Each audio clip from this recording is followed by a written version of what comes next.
So I'm hyped for this next video, right?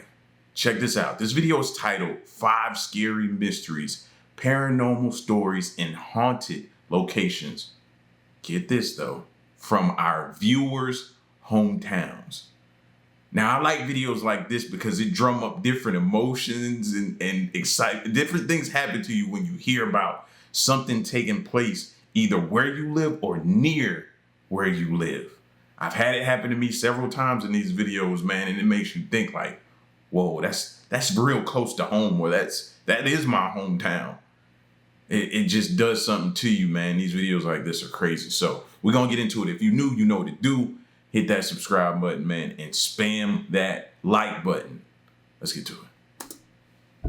This is Too Close to Home, the video series in which we dig up creepy, mysterious, and unexplained stories from our Patreons' hometowns. Are you curious about the eerie events that may have happened in your hometown? Well, join the Too Close to Home video tier, and our team of talented researchers will dig up haunting tales, creepy encounters, UFO sightings, and true crime events within a 20+ mile radius of your area. Once we gather all the information, we then narrate the findings in a Too Close to Home video, giving you a chance to explore the darker side of your town. As well as that, all of the uncovered events will be added to the Too Close to Home interactive map, so that you and others can access them anytime. So why wait? Join the Too Close to Home map entry membership and delve into the chilling history of your own backyard. In this episode, we'll be looking at the hometowns of Ben, Phaedra, Arwin, Melanie, and Morgan. And we have some good stories in store for you 5. If you haven't already done so, then this is a personal request to you 5 to hit those lights, sit back, and enjoy.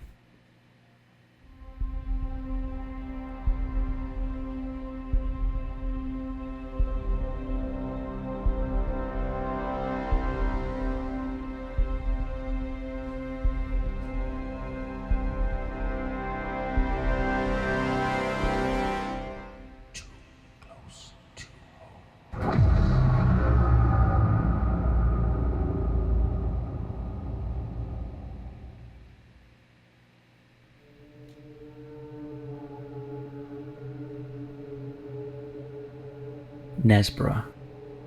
Nesborough is a picturesque town nestled in the heart of Yorkshire in the United Kingdom. It's a place that is steeped in history and intrigue that our Patreon Ben calls home. First, we'll be looking at Nesborough Castle. Nesborough Castle is a ruined fortress dating back to the 1100s that's located on a cliff above the River Nid.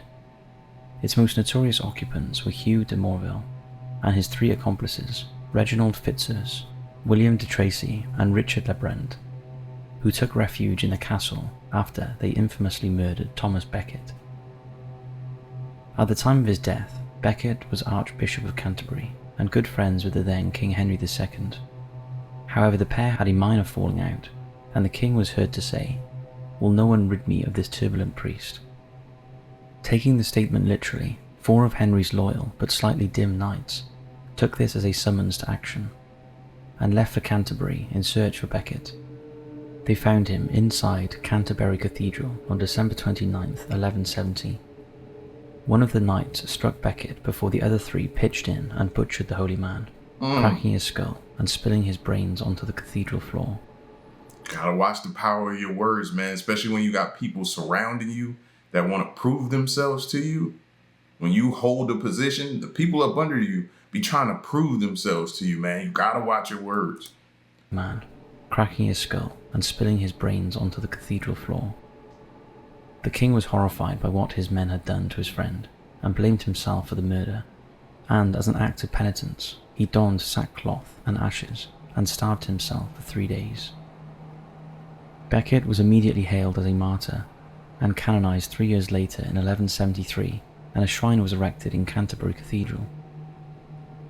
The 4 knights responsible for the brutal killing were now pariahs of society, and they fled to Nesborough Castle, where they barricaded themselves in.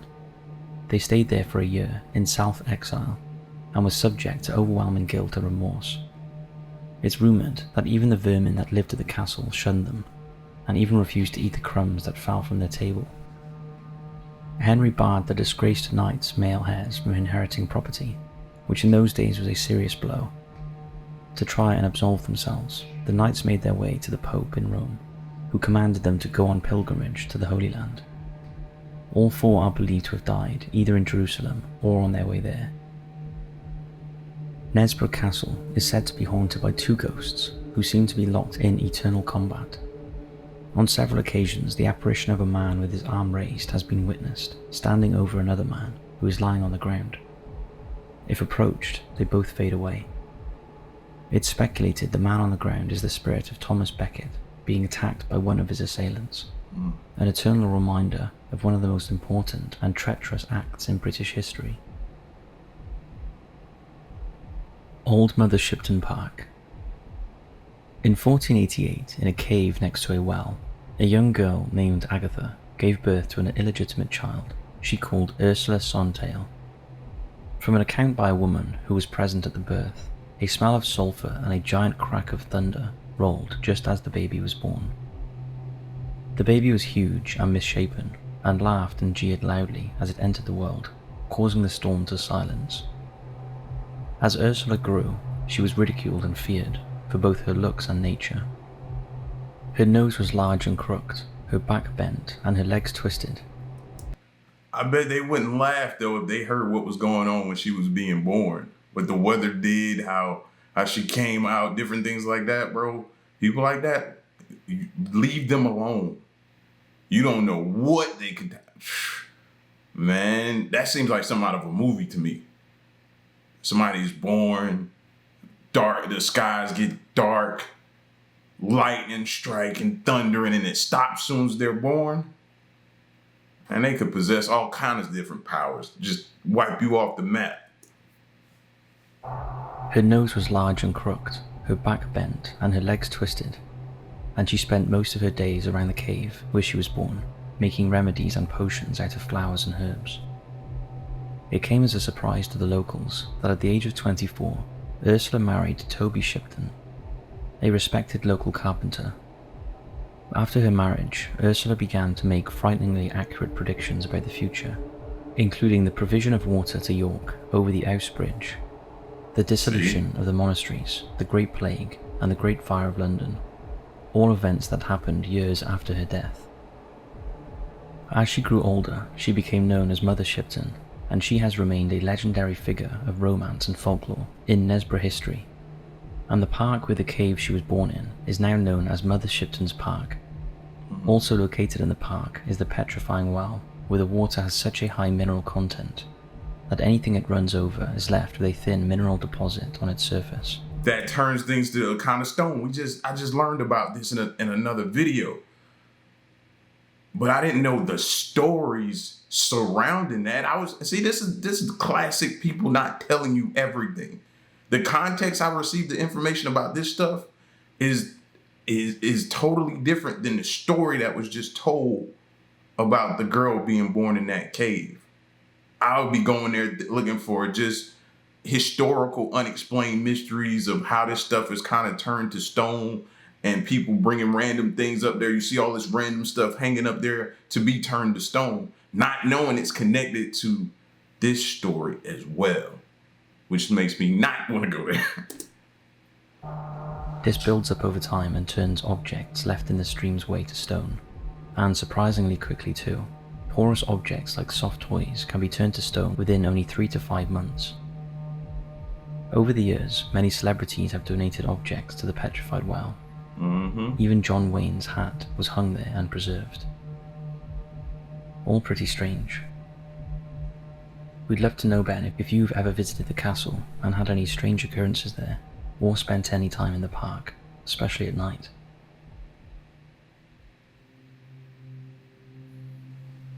Wow. San Juan Capistrano, Orange County, California. San Juan Capistrano is a beautiful town with a lot of history. It was founded in 1776 by Spanish missionaries, and it's home to the famous mission San Juan Capistrano, which was built in the late 1700s. It also happens to be the hometown of our much appreciated Patreon, Phaedra. For you, Phaedra, we'll start with the horrific murders of the Sachs family. In the early hours of February 9th, 2014, 22-year-old college dropout Ashton Sachs scaled the wall of his parents' hillside mansion in San Juan Capistrano. With a rifle in his hand, he walked through the front door, opened the door to his parents' bedroom, and fired multiple gunshots. He then moved to his 8-year-old brother's room, where he fired 2 more shots, then his teenage sister's bedroom, where he fired a single shot before leaving the home. Sachs walked back to his car and drove to his parents' business in San Juan Capistrano. A taxi picked him up, took him to John Wayne Airport, and he returned to Seattle, where he had been living. Both his parents were dead. His young brother was left paralyzed. His sister escaped unscathed after hiding under her bedding. At their funeral a week later, no one appeared more distraught than Ashton. He even got up and made a speech about how much he loved his parents. He later joined forces with his brother Miles to get custody of his younger siblings, and kept nightly vigils at Landon's hospital bedside. It took nearly a month for the authorities to link him to the grisly rampage. After his arrest, he blamed his parents for the attack, saying that he had lacked direction from them and felt he was the least favorite of their 5 children. Ashton received 2 life sentences without the possibility of parole for the murders, and an additional 50 years for using a firearm. He had used an automatic rifle to shoot his mother 10 times and his father 12 times, including once in the face. It's hard to comprehend why it makes me question anybody that can do that to a parent. How can you even still call them mom or dad? You didn't treat them like that when you did that heinous act to them. You treated them like somebody you didn't even know, nobody you even grew up in the house with. A mom that didn't birth you, that's what you're treating them like? I don't understand. And I know a lot of people say, their mental state and different things they go through and all type of stuff like that. You know what I mean? That's why I continuously be an advocate for the study of the human brain. The brain.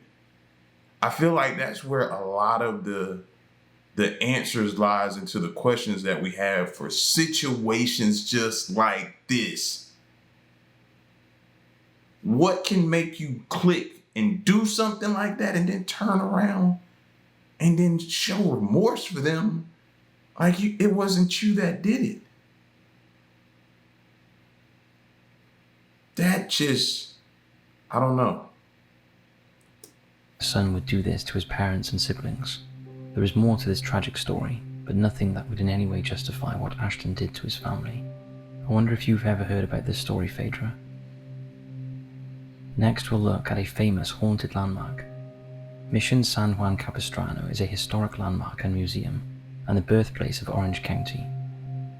It was founded over 200 years ago as the 7th of 21 missions statewide, and features a chapel still standing where Saint Sarah once celebrated Mass. Today it is a monument to California's multicultural history, but with history comes ghosts. The mission is said to be haunted by the ghost of a young woman named Magdalena. According to legend, Magdalena was a young girl who lost her life in the earthquake of 1812. On the morning of the quake, she was a penitent at the church, holding a candle as she walked in front of her peers. She must have heard the roar and felt the walls shake as the roof domes came crashing down on the worshippers.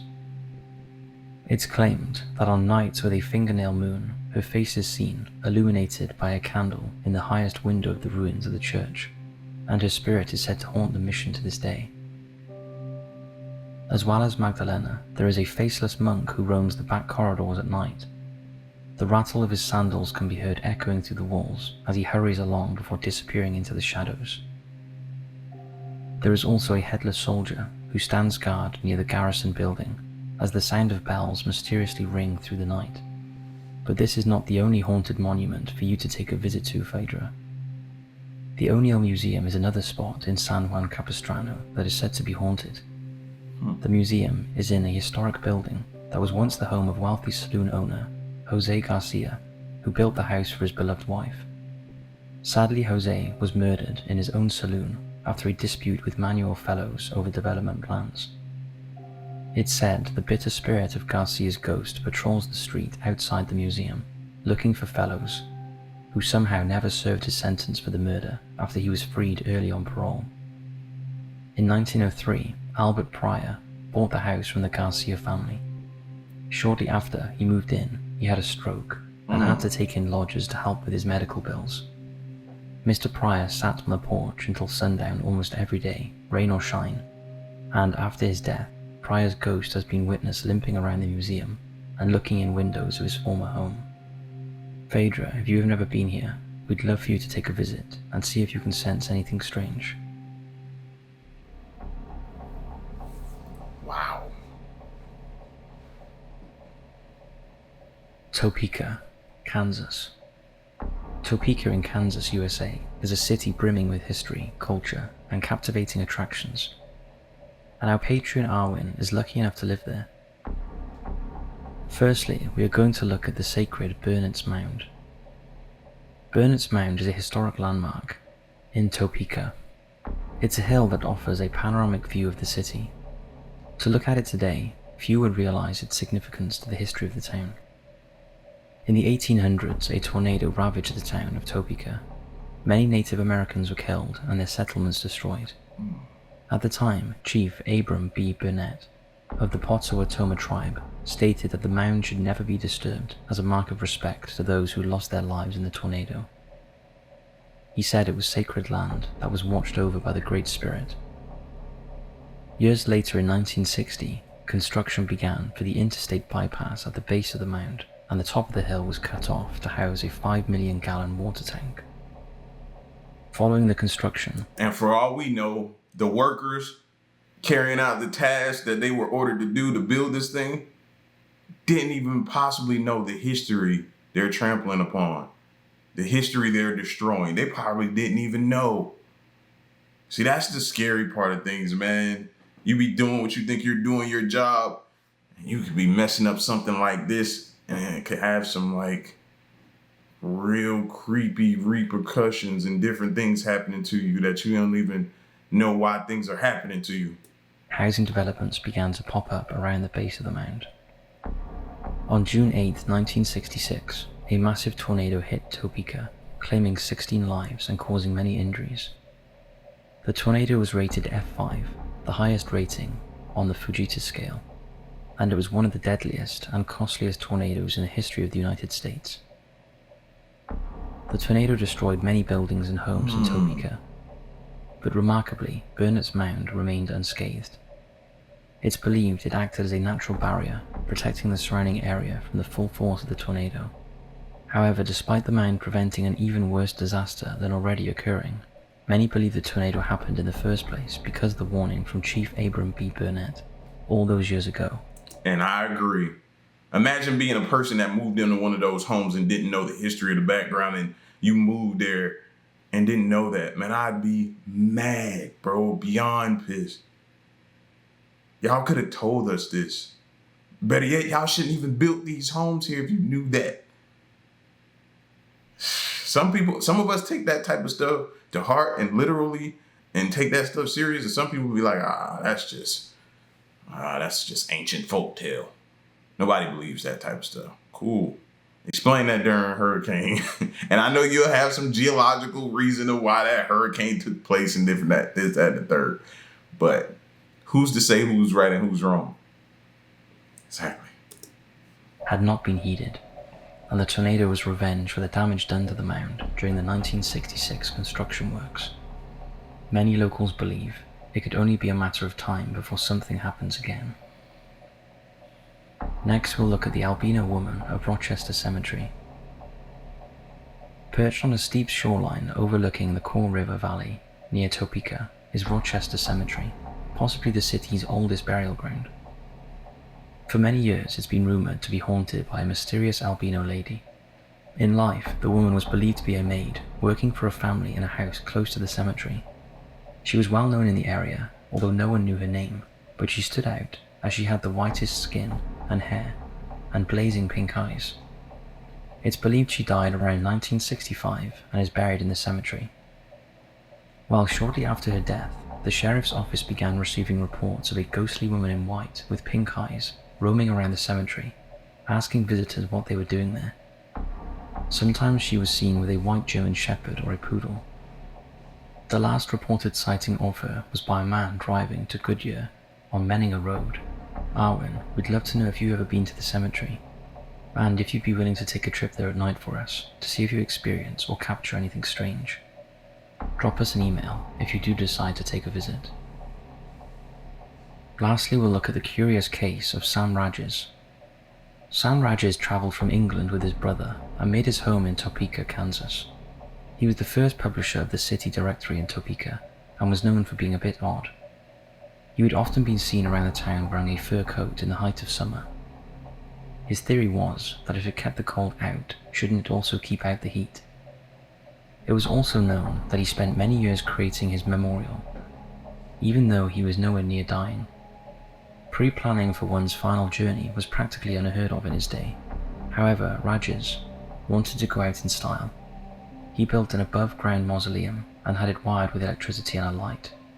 He needed the light because he contracted to have the newspaper delivered for 20 years after his death, and he wanted to be able to read it any time of the day or night. He chose a spot in section 58 of Topeka Cemetery. When he did die in January 1921, at the age of 77, he was laid to rest in his concrete vault, topped with a 6-foot by 3-foot granite slab, engraved with a simple epitaph: Sam Rages sleeps here. The plot is marked with a large, red glacial rock that makes it easy to find. On January 21, 1921, in accordance with his wishes, a copy of the Topeka newspaper was delivered to his grave, something that allegedly continued daily for the next 20 years. Arwen, we'd love to know if you have ever visited the grave.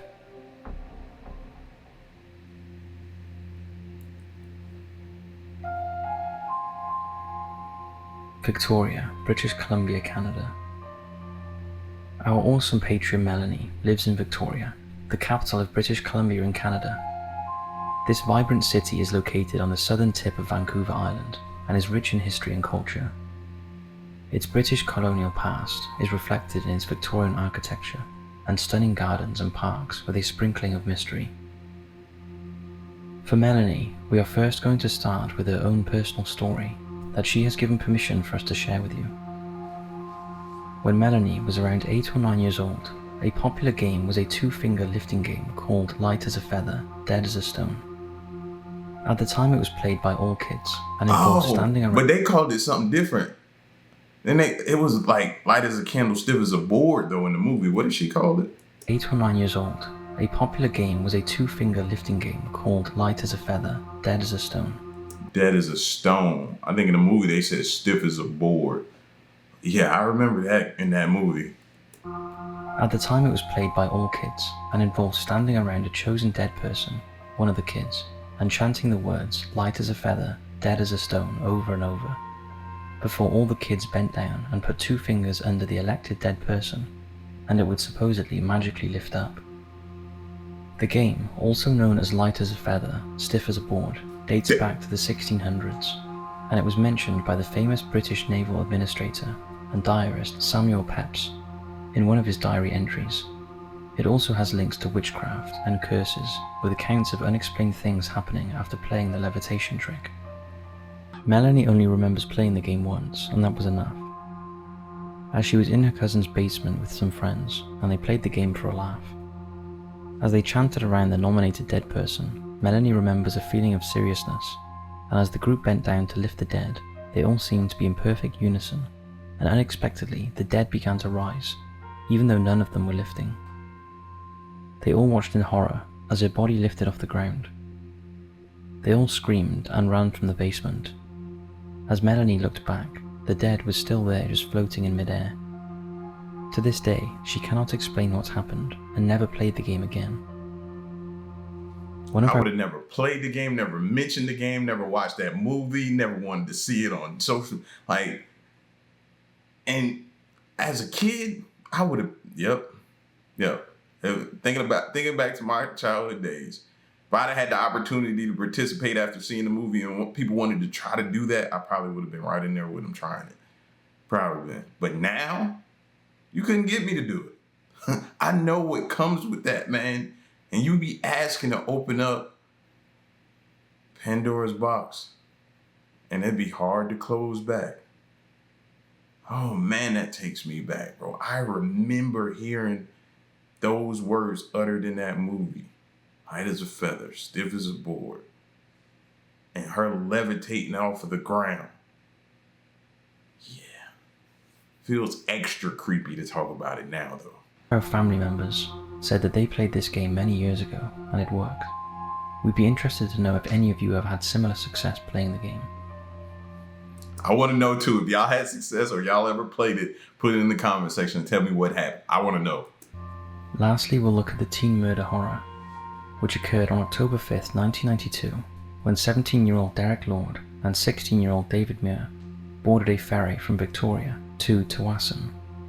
They had been invited to dinner by Sharon Huniman, 47, and Doris Leatherbarrow, 69, the mother and grandmother of their friend, 18-year-old Darren Huniman. As they sat down for a meal of lasagna and salad, the teens exchanged a nod, a pre-arranged signal to attack the two women. In a frenzied ambush, they hit them on the head with crowbars before slitting their throats with kitchen knives. The scene was then staged to look like a robbery, and the boys left. Police soon learned that in the months preceding the murders, Huniman had told police that he planned to kill his granny so that he would inherit her money. After a couple of months, police started to suspect Huniman's friend Derek and David. A key witness in the case was Amanda Cousins, who testified to having conversations with Huniman, where he described his plan to kill his mother and grandmother to get his hands on their estimated $4 million fortune. Cousins also said Huniman told her Lord and Muir would do the actual killing after he offered them a monthly salary, a car, and a house if they carried out the murders. While his mother and grandmother were being killed, Huniman was having dinner with Cousins, and she was with him when he picked up the teens after the brutal killing. Huniman was eventually tried and convicted by a jury of first-degree murder. He received life without parole for 25 years, and remains incarcerated at a correctional facility in Quebec.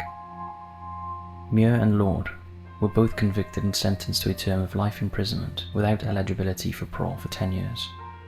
Lord has always pleaded his... And what if he did all of this, right? What if the money was going to come to you anyway?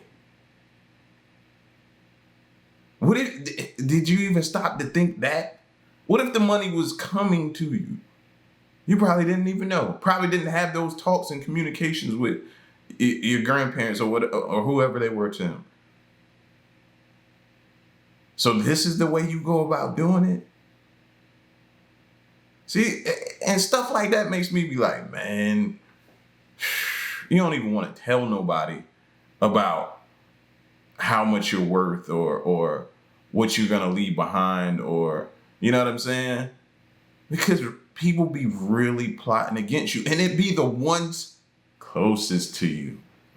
Those be the ones that you got to watch because your guard is let down. It'd be the ones closest to you that do this type of heinous act to you. His innocence, and as a result remains locked up, whilst Muir admitted his guilt and was granted full parole in 2003.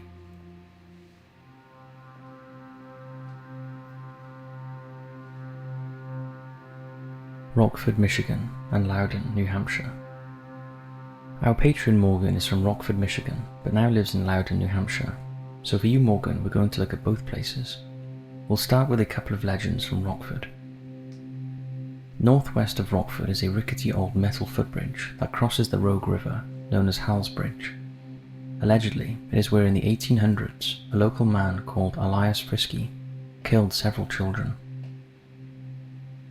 Elias was asked to watch over a group of local children, so he took them on an adventure down to the river, where the current metal bridge crosses. There he murdered all the children in his care, saying he was summoned by a demon to kill them. He then either buried their bodies under leaves near the river, or threw them into the river itself to be carried downstream. When the townspeople of Rockford began looking for their children, they found Elias covered in blood by the river, and hanged him from a bridge over the Rogue River. It is said that the bridge is haunted by the lost children, and if you look into the flowing water, you can see their anguished faces, and at night you can hear their screams. That would be a pretty creepy bridge to cross at night. Next we'll take a look at the Rockford Dam, which is less well known than the infamous Hal's Bridge. The Rockford Dam was built on Rogue River, just off of Bridge Street. Constructed in 1844, the dam itself is not said to be haunted, but the overlook is. Many years ago, a young boy fell into the river and drowned at the dam site. Since then, visitors claim strange things have happened to them as they look down into the water. Some claim they have been pushed from behind by an unseen presence, maybe indicating the boy was pushed into the dam rather than fell in. Others have actually witnessed the apparition of a young boy running from the dam overlook onto the nearby nature trail. However, the overriding complaint is about the loss of personal possessions after walking on the dam overlook.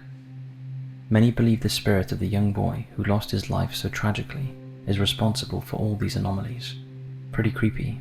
Have you ever visited this place, Morgan? Let's move on to Loudon and the mystery of the Mystery Stones. In early June 1872, workers found a suspicious lump of clay while digging a post hole in Meredith village near Loudon. The workers gave the curious object to local businessman and banker Seneca A. Ladd, a collector of minerals and relics. When Ladd cleaned up the artifact, he discovered an intriguing egg-shaped stone with 9 carvings depicting a face, a teepee, an ear of corn, and other strange geometric designs. It also had a hole through the middle. Ladd kept the stone for several years and added it to the curious collection he already possessed, and eventually passed it down through his family. Does that thing look familiar to y'all? As I'm racking my brain right now, I've seen that thing somewhere in a video. I just can't, and that's gonna bother me. Let's see where they taking us with this though. The stone quickly gained public attention and was featured in several newspaper articles, but no one knew what it was or where it came from. It even piqued the curiosity of European scientists who were just as puzzled as their American counterparts. A geological survey conducted by the state of New Hampshire in 1994 found it was made of quartzite, or myelinite, a material not normally present in New Hampshire, and that it is perfectly shaped and unblemished by any distortions or markings other than the carvings. But apart from that, the study failed to shed much light on the stone's origins. The most prevalent explanation has been that the stone is a prehistoric Native American artifact. However, the stone's possibly machine-made carvings, and the fact that it was composed of a rock type not found in New Hampshire, makes that unlikely. Over the years, with the stone's provenance in doubt, other theories have been proposed, including a 16th century compass, links with aliens, massive planetary shifts, or a worldwide apocalypse. Of course, there is also the possibility that the mystery stone is a hoax, perpetrated by Ladd himself, although that seems unlikely as he made no money from the object. The one thing that everyone agrees on is that the stone is an out-of-place artifact, meaning it should not have been discovered where it was, and so for now, the mystery continues. And lastly, we're going to look at a restaurant a few miles from Loudon, called Siam Orchid.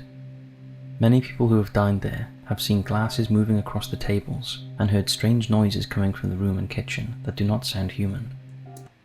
That's an odd statement to make about a restaurant. Did y'all hear that? He said many people who have died here. Or did he say dined? Sound like he said died. I'm gonna back it up and see, can I hear it? Called Siam Orchid. Many people who have dined there have seen Okay. He said dined, like eat in. Okay. I was about to say that was a weird, this stuff is already getting in my head. Now I'm hearing things that I thought and I probably shouldn't hear. Yeah, this is becoming too much. Glasses moving across the tables and heard strange noises coming from the room and kitchen that do not sound human. There are also residents who live above the restaurant who have said they can hear strange noises coming from below, long after the restaurant has been closed. It's about 5 or 6 miles away from central Loudon, so it's probably worth a visit, Morgan, to see if you can experience anything strange there, and back up the stories. So that's it for this episode of Too Close to Home. Yeah, I'm done with the episode 2. I'm starting to hear things about people dying in the restaurant and stuff like that, man. Listen, if y'all have ever played that game, like, I want to see and hear about the stories. Or do you even remember that? If you haven't, and this is no promo, go check out the movie. What is it? Craft? The Craft? Is it The Craft? Y'all put the name of the title of the movie in the comment section as well so people can get that movie and so people can go watch that. All right? It's your boy L, man. Y'all stick around and stay tuned. Till next one, I'm gone. Peace.